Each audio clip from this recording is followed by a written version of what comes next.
اعوذ باللہ السمیع العلیم من الشیطان الرجیم بسم اللہ الرحمن الرحیم رب اشرح لی صدری ویسر لی امری واحلل عقدۃ من لسانی ویفقہوا قولی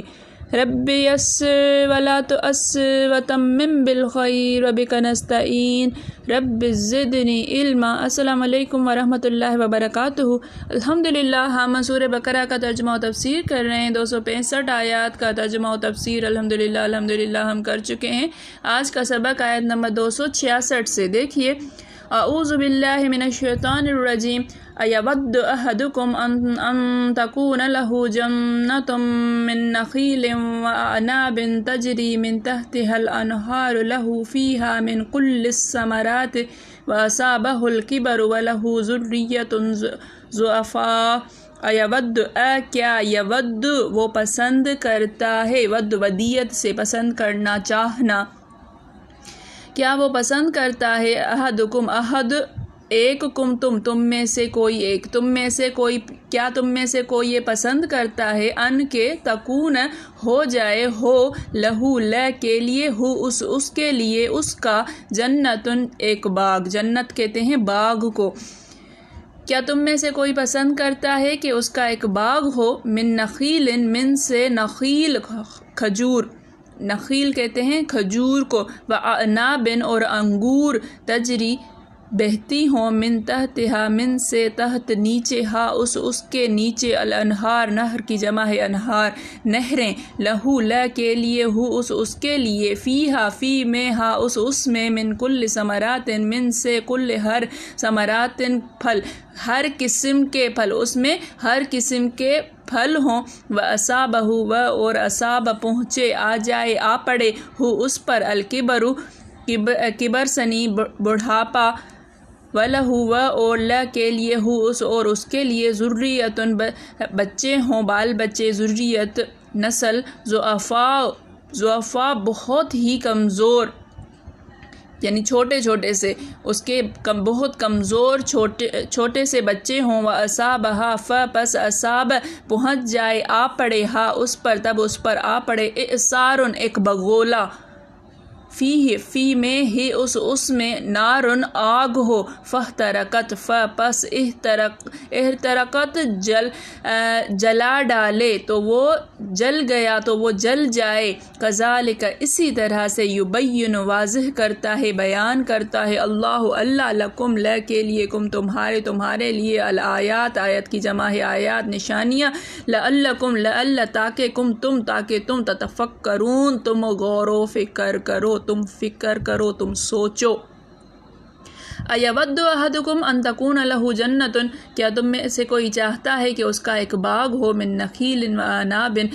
کھجور کا اور انگور کا، تجری من تحتہا الانہار اس کے نیچے نہریں بہتی ہوں، لہو فیہا من کل ثمرات اس کے لیے ہو، اور اس میں ہر قسم کے میوے ہوں، ہر قسم کے پھل ہوں، وَأَصَابَهُ الْكِبَرُ اور اس پر بڑھاپا آ جائے، وَلَهُ ذُرِّيَّةٌ ضُعَفَاء اور اس کی بہت ہی کمزور چھوٹے سے بچے ہوں، بہت ہی کمزور اس کے بچے ہوں، فَأَصَابَهَا إِعْصَارٌ تب اس پر آ پڑے ایک بگولا، فیہ نارن آگ کا، اس پر ایک آگ کا شعلہ آ جائے، آگ کا ایسا بگولا آ جائے کہ فاحترقت کہ اسے جلا ڈالے، اس کو جلا کر راکھ کر دے، کذالک یبین اللہ اسی طرح سے اللہ بیان کرتا ہے تمہارے لیے، لکم الآیات تمہارے لیے نشانیاں، لعلکم تتفکرون تاکہ تم غور و فکر کرو۔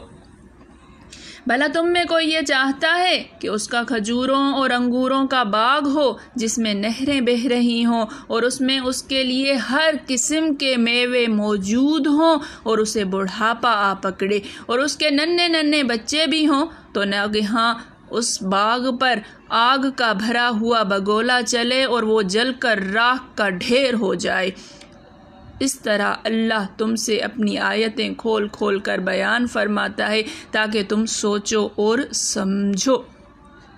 بڑی زبردست آیت ہے۔ اس آیت کو اور اس مثال کو سمجھیے گا، اس کو سمجھنے سے آپ کے ذہن کی اتنی گتھیاں کھلیں گی، اتنی جو ہیں وہ اتنا ایک سوچ کو ایک اور رخ ملے گا، ایک نیا رخ ملے گا، اور ہو سکتا ہے اللہ تعالیٰ سے دعا ہے کہ عمل کرنے میں جب بھی یہ والی آیت یہ والی مثال ذہن میں ابھرے تو عمل کرنے میں آسانی ہو جائے۔ اس کے صحیح بخاری شریف میں ہے کہ امیر المومنین حضرت عمر بن خطاب نے ایک دن صحابہ سے پوچھا، جانتے ہو کہ یہ آیت کس کے بارے میں نازل ہوئی؟ بیٹھے ہوئے تھے صحابہ، آگے بیٹھے ہوئے تھے، جیسے امتحان لیتا ہے استاد، تو انہوں نے کیا، اللہ زیادہ جاننے والا ہے۔ انہوں نے عاجزی دکھائی، معلوم تھا لیکن عاجزی دکھائی، تو آپ رضی اللہ تعالیٰ عنہ ناراض ہوئے ہو کر فرمائے کہ جانتے ہو یا نہیں جانتے ہو، صاف صاف جواب دو۔ حضرت ابن عباس رضی اللہ تعالیٰ عنہ نے فرمایا، امیر المومنین میرے دل میں ایک بات ہے۔ آپ نے فرمایا، بھتیجے کہو۔ حضرت ابن عباس زبردست تفسیر کیا کرتے تھے، اور اپنے نفس کو اتنا حقیر نہ کرو، یعنی جب پتہ ہے کہ کچھ آ رہا ہے بتانا۔ اب یہ الفاظ پر غور کیجئے کہ جب آپ کو جواب آ رہا ہو تو یہ نہیں کہ نہیں مجھے نہیں آتا ہے، اپنی رائے کا اختیار جب دیا جائے نا تو رائے دیا کیجئے۔ فرمایا ایک عمل کی مثال دی گئی ہے۔ حضرت ابن عباس فرماتے ہیں کہ ایک عمل کی مثال دی گئی ہے۔ پوچھا کون سا عمل؟ کہا ایک مالدار شخص جو اللہ تعالیٰ کی فرما برداری کے لیے کام کرتا ہے۔ ایک مالدار شخص اللہ تعالیٰ کی فرما برداری کے لیے کام کرتا رہتا ہے، پھر شیطان اسے بہکاتا ہے اور وہ گناہوں میں مشغول ہو جاتا ہے اور اپنے نیک اعمال کو کھو دیتا ہے۔ پس یہ روایت اس آیت کی پوری تفسیر ہے۔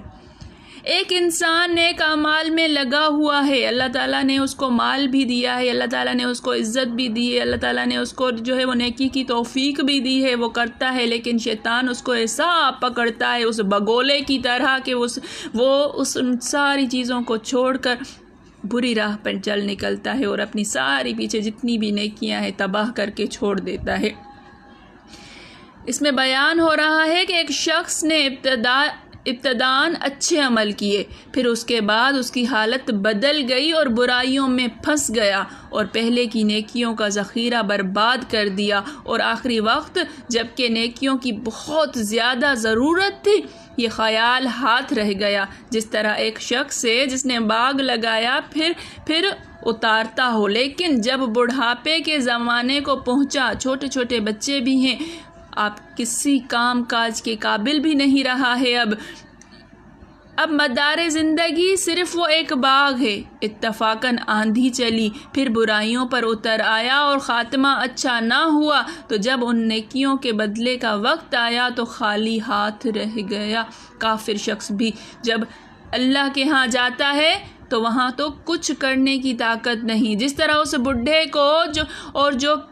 کیا ہے وہ کفر کی آگ والی آندھی نے برباد کر دیا، اب پیچھے سے بھی کوئی اسے فائدہ نہیں پہنچا سکتا۔ جس طرح اس بڈھے کی کم سن اولاد اسے کوئی کام نہیں دے سکتی ہے، اسی طرح اس کے جتنے بھی اعمال اس نے جو کچھ بھی کیا نہیں دے سکتے ہیں۔ دیکھیں دو چیزیں اس کے اندر آتی ہیں۔ مستدرک حاکم میں بھی جو ہے وہ ہم دعا یہ پڑھتے ہیں رسول اللہ صلی اللہ علیہ وآلہ وسلم کی، اپنی جوانی میں اگر کوئی انسان اچھے کام کرتا ہے یا تھوڑے سے ٹھیک دن ہے، پھر ایک دم سے جو پیسہ آ جاتا ہے اور اس پیسے کے گھمنڈ میں آ کر، دولت کے گھمنڈ میں آ کر انسان نیکیوں سے ہٹ کر برائیوں میں لگ جاتا ہے، ایسے عمل کرنا شروع کر دیتا ہے کہ اس نے کبھی زندگی، اس کی نسلوں نے کبھی زندگی میں نہیں سوچے ہوئے ہوتے ہیں، تو وہ اپنے پیچھے جتنے بھی اس کے اعمال تھے وہ رد کر دیتا ہے، کیونکہ آخری والا عمل جو ہوتا ہے، آخری زندگی کے آخری موت سے قریب جو عمل ہوتا ہے وہ جانچا جاتا ہے۔ انسان اسی حالت میں اٹھے گا جس حالت میں وہ مرا ہو۔ ایک یہ مثال۔ دوسرا، کافر شخص، دنیا میں تو اس نے جتنا کچھ بھی کیا، اللہ تعالیٰ نے اسے بہت کچھ دیا ہوا ہوتا ہے، لیکن کفر کا بگولا آ کر اس ساری چیزوں کو وہ ختم کر دیتا ہے۔ جب اللہ تعالیٰ کے پاس پہنچتا ہے تو کچھ بھی نہیں کر سکتا ہے۔ اس مثال کو سمجھیے گا ضرور۔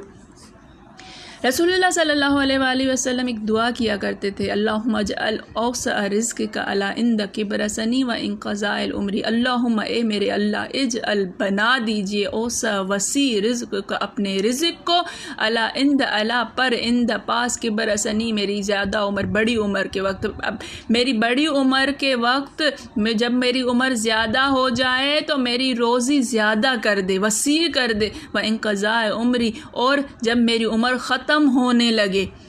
میری عمر جو ہے وہ مکمل ہونے لگے، ختم ہونے لگے اس وقت، اور جب بڑھاپا مجھ پر آ جائے تو اس وقت اپنے رزق کو مجھ پر تنگ نہ کیجیے، اس وقت میرے اپنے رزق کو مجھ پر بڑھا دیجیے، وسیع کر دیجیے۔ دیکھیے کہ اللہ تعالیٰ سے یہ دعا نبی کریم صلی اللہ علیہ وآلہ وسلم فرما رہے ہیں ہمیں سکھانے کے لیے کہ آخری عمر کا میں اللہ تعالیٰ ایک تو انسان کو کسی کا محتاج نہ کرے، دوسرا آخری عمر میں انسان کو کبھی بھی برائیوں میں مبتلا نہ کرے۔ اللہ تعالیٰ نے تمہارے سامنے یہ مثالیں بیان فرما دی، تم بھی غور و فکر، تدبر و تفکر کرو، سوچو سمجھو اور عبرت و نصیحت حاصل کرو، جیسے فرمایا کہ آیتن تلک الامثال نضربها للناس وما يعقلها الا